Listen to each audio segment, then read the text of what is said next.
FORA.tv. The world is thinking. So you are asserting that even though the President of the United States said in his September 10th address to the joint session of Congress, I intend to extend coverage to the uninsured, I intend to cut health care costs, and I will not add one dime to the deficit in doing so, every thoughtful member of that chamber and every thoughtful member of the press covering him knew that it's much more uncertain than that.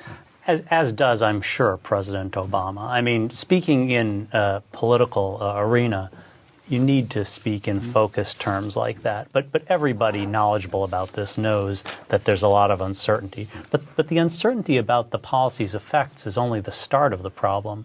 Even if you knew what the effects were, it's very hard to know how voters will react, how voters will read those effects.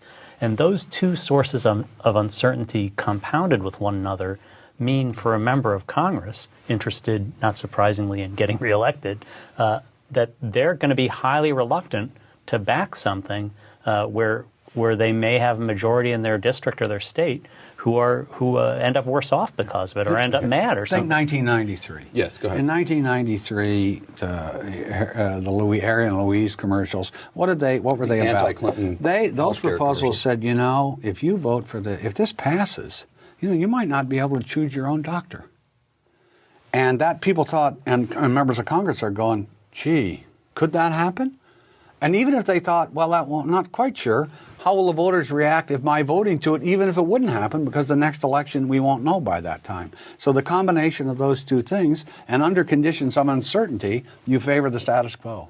Okay. It's human behavior. You know the status quo, Absolutely. and you can get reelected on the status quo.